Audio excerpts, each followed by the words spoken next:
यहाँ पर इंसान शैतान की गुलामी करते हैं, पर एक ने एक योद्धा जन्म लेता है और शैतान के सभी चेलों को मार गिराता है, जिसके बाद शैतान खुद उसके सामने आता है। सभी इंसानों को लगता है कि ये भी बाकी लोगों की तरह मारा जाएगा, पर योद्धा अपना तेज दिमाग लगाता है और एक लंबी छलांग लगाकर शैतान के आंख पर अपने तलवार से हमला कर देता है, जिससे एक तेज धमाके के साथ शैतान वही मर जाता है। लेकिन शैतान जाते जाते अपना एक सिंग योद्धा के पेट में घुसा दिया था, जिससे योद्धा के पेट से लगातार 7 दिनों तक खून निकलता रहा। उसके बाद योद्धा की मौत हो गई, लेकिन लोगों ने योद्धा का खून बर्बाद नहीं होने दिया और उस खून को पी लिया। खून को पीते ही सभी लोग योद्धा की तरह ताकतवर और बलवान हो गए और उन्हें बारबेरियन कहा जाने लगा। लेकिन रोनल को बहुत ही कम खून मिलता है, जिससे वो बारबेरियन तो बन जाता है लेकिन बहुत ही कमजोर होता है। समय बीतता है और अब सभी बारबेरियन सिर्फ लड़ने की तैयारी करते हैं, लेकिन रोनल अभी भी कमजोर है, जिसे वो सब कबाड़ा कर देता है और सब उसका बहुत मजाक उड़ाते हैं। इसलिए उसे शहर का रखवाला बना दिया जाता है। पर एक दिन कुछ सिपाही उसके शहर पर हमला करने आ जाते हैं, इसलिए वो भोपू बजाने की कोशिश करता है, लेकिन कमजोर होने के कारण उससे वो भी नहीं होता है और सिपाही उसके शहर पे हमला कर देते हैं। रात के समय कुछ सिपाही इसके शहर पर हमला करने के लिए आते हैं, इसलिए रोनल भोपू बजाने की कोशिश करता है, पर कमजोर होने के कारण इससे ये भी नहीं होता है और सिपाही इसके शहर पे हमला कर देते हैं। जब तक लोगों को हमले के बारे में पता चलता तब तक सिपाही सभी बारबेरियंस को बंदी बना लेते हैं और सभी बारबेरियन ये लड़ाई हार जाते हैं। कमजोर होने के कारण सिपाही रोनल को वही छोड़ देते हैं ताकि ये दूसरों लोगों को अपनी हार के बारे में बता सके और बाकी बारबेरियंस को बंदी बनाकर अपने साथ ले जाते हैं। रोनल के चाचा अपने आखिरी पलों में उससे कहते हैं कि तुम्हें अपने सभी भाइयों को बचाना होगा और तुम्हें मेरे पुराने दोस्त के पास जाना होगा, जो कि तुम्हें हमलावरों के बारे में बता सकता है। ये सुनते ही रोनल अपने भाइयों को बचाने के लिए निकल पड़ता है, पर रास्ते में उसे एक लड़का मिलता है जो कि एक म्यूजिशियन है और दोनों बहुत सारी मुसीबतों को पार करके आखिरकार अपने चाचा के दोस्त के पास पहुंच जाते हैं, जो उन्हें बताते हैं कि वो सारे सिपाही एक बहुत ताकतवर और जालिम राजा के हैं जिसका नाम है वोल्कजार, और इन्हें ये भी बताते हैं कि उस राजा के शरीर पर एक खास तरह का कवच है जिसकी वजह से उसे कोई नहीं हरा सकता है। लेकिन तभी इन्हें पता चलता है कि मसीहा की तलवार से वल्काजार को हराया जा सकता है। सभी बारबेरियंस को पकड़कर राजा के पास लाया जाता है, जहां पता चलता है कि राजा इन सभी के खून से एक जादुई पोशन बनाना चाहता है, जिसे पीकर राजा बहुत ज्यादा शक्तिशाली हो जाएगा। लेकिन जब राजा को पता चलता है कि एक बारबेरियन कम है, तो ये अपने सिपाहियों को उसे पकड़ने के लिए भेजता है, क्योंकि बिना उसके खून के ये जादुई पोशन बन नहीं सकता है। और राजा के आदेश पे उसके सिपाही आखिरी बचे बारबेरियन को ढूंढने निकल जाते हैं। वहीं दूसरी तरफ रोनल और उसका साथी भी मसीहा का तलवार को ढूंढने के लिए निकल चुके थे, पर रास्ते में इन्हें बहुत सारे लोगों की लाश दिखाई पड़ती है, जिसे देखकर दोनों घबरा जाते हैं। और तभी अचानक एक लड़की इन दोनों पर हमला कर देती है। लड़की इन्हें जान से मारने वाली थी, लेकिन ये दोनों उसको विश्वास दिलाते हैं कि हम बारबेरियन हैं और हम सभी अपने बारबेरियंस भाई को बचाने के लिए जा रहे हैं, जिससे लड़की इन्हें छोड़ देती है और बताती है कि हमारे यहाँ एक रिवाज है जिसमें अगर कोई भी योद्धा मुझे हरा देगा तो उसी से मेरी शादी होगी, और आज तक मुझे कोई भी नहीं हरा पाया है, इसलिए मैं भी तुम्हारे साथ सफर में चलूंगी। सफर के दौरान आराम करने के लिए ये तीनों एक जगह पर पहुँचते हैं, जहाँ ये भूतनी का एक बहुत बड़े आदमी से टकरा जाता है और मोटा गुस्से में रोनल को हवा में उठा लेता है।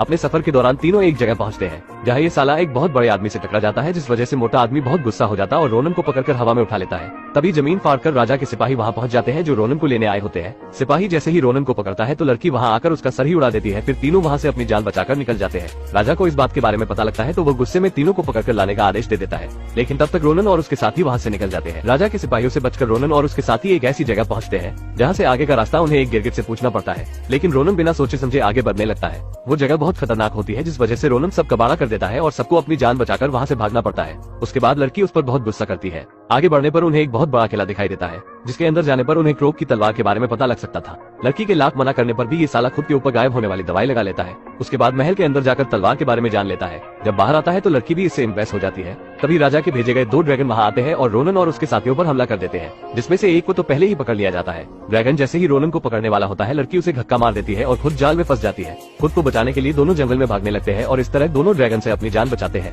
दूसरी तरफ लड़की को राजा के सामने लाया जाता है, जहाँ वो राजा को लड़ने की चुनौती देती है, लेकिन राजा बहुत ज्यादा ताकतवर होने के कारण सैंड्रा उससे हार जाती है, जिस वजह से उसे अब उसका गुलाम बनना पड़ता है। वहीं रोनन अब करोक की तलवार को ढूंढ निकालता है, जिससे राजा को मारा जा सकता था। तभी उसके सामने सैंड्रा भी आ जाती है, जो अब राजा की गुलाम होती है। वो रोनन से तलवार लेकर राजा को दे देती है और रोनन को भी कैद कर लेती है। राजा के पास अब सभी बारबेरियन होते हैं, जिनका खून पीकर वो खुद को और भी ज्यादा ताकतवर बनाने की तैयारी में लग जाता है। सिपाही सभी कैदियों को एक जगह पर ले जाने लगते हैं। तभी रोनन के दोस्त वहाँ आ जाते हैं और मरे हुए सिपाहियों की ड्रेस लेकर बाकी सिपाहियों के साथ जाने लगते हैं। रोनन अपने दोस्त को तलवार के बारे में बताता है और फिर वो तलवार को ढूंढने निकल जाता है। राजा सभी बारबेरियन को एक जगह लाता है, जहाँ वो उन सबका खून इकट्ठा कर खुद को ताकतवर बनाने वाला है, जिसके बाद बारबेरियन उसके किसी काम के नहीं रहते और वो उन सभी को मार देता। यहाँ पर राजा सैंड्रा से कहता है, तुम बहुत बहादुर हो, क्या तुम मुझसे शादी करोगी? रोनन जब ये सुनता है तो वो बहुत दुखी होता है, क्योंकि वो भी सैंड्रा को पसंद करने लगा था। दूसरी तरफ उसका दोस्त तलवार का पता लगा लेता है, लेकिन वहाँ खड़े 2 सिपाही उसे देख लेते हैं। उसे कुछ समझ नहीं आता और अपना तंबूरा बजाकर गाना गाने लगता है। जब उसे लगता है गड़बड़ होने वाली है तो जल्दी से वहाँ से भाग जाता है। राजा ने सभी बारबेरियन का खून इकट्ठा कर लिया होता है, लेकिन तभी रोनन का दोस्त तलवार लेकर आता है और रोनन को आजाद कर देता है। इतने में एक सिपाही उसे देख लेता है। रोनन जल्दी से तलवार उठाकर उस पर हमला करता है, लेकिन कमजोर होने की वजह से नीचे गिर जाता है। तलवार के वार से सैनिक को तो कुछ नहीं होता है, लेकिन उसके पीछे का पिल्लर कट जाता है, जो दूसरे के पिल्लर से टकराता है और धीरे धीरे सारे बारबेरियन आजाद हो जाते हैं। उसके बाद सारे बारबेरियन मिलकर राजा के सैनिकों पर हमला कर देते हैं और सभी सभी को मारने लगते हैं।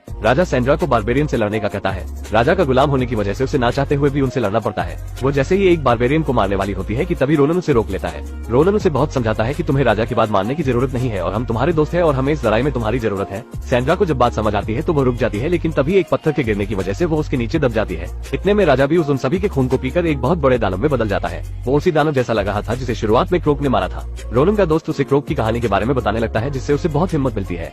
उसके बाद वो एक ड्रैगन में बैठ दानव को मारने निकल जाता है। उसे पता लगता है कि उसके खोपड़ी में एक आंख है जिस पर वार करने से ही इसे मारा जा सकता है, लेकिन तभी राजा का जादूगर उस पर अपने जादू से हमला करने लगता है। ये सब देख उसका दोस्त अपने तंबूरे से उसके सिर पर मारता है, जिससे जादूगर वहीं पर मारा जाता है। रोनन जैसे ही दानव के सिर के पास पहुंचता है तो तभी उसके हाथ से तलवार छूट जाती है। तलवार नीचे गिरने लगती है, लेकिन सैंड्रा उसे पकड़ लेती है। राजा रोनन को पकड़कर सैंड्रा से उसे मारने को कहता है, लेकिन सैंड्रा उल्टा उसी पर वार कर देती है। गुस्से में राजा सैंड्रा को पकड़ लेता है और मौका देखकर रोनन भी उसके हाथ से लटक जाता है। अब जैसे जैसे दानव सैंड्रा को ऊपर लेता है वैसे वैसे रोनन भी उसके सर के करीब पहुंच जाता है। रोनन की हिम्मत को देख सभी बारबेरियन उसकी मदद करने लगते हैं। वो सभी दानव पर हमला करने लगते हैं। फिर रोनन अपनी पूरी ताकत से तलवार को दानव के आंख में घुसा देता है और एक धमाके के साथ दानव मारा जाता है। इस लड़ाई में रोनन बहुत जख्मी हो जाता है और सभी को लगता है शायद रोनन भी मर गया है। तभी सैंड्रा उसके पास जाकर उसका हाथ पकड़ती है और अचानक से रोनन की आंखें खुल जाती है। उसे जिंदा देख सभी बहुत खुश होते हैं और उसका धन्यवाद करते हैं, क्योंकि उसने दानव को मारकर बारबेरियन को ही नहीं बल्कि पूरी दुनिया को बचा लिया था। फिर सारे अपनी जीत का जश्न मनाते हैं और रोनन भी सिंगल से मिंगल हो जाता है और मूवी की यही पर ही हैप्पी एंडिंग हो जाती है। दोस्तों, यहाँ तक आ ही गए हो तो वीडियो को एक लाइक जरूर करें और भी ऐसी ही मूवी एक्सप्लेन वीडियो देखने के लिए चैनल को भी जरूर सब्सक्राइब करें।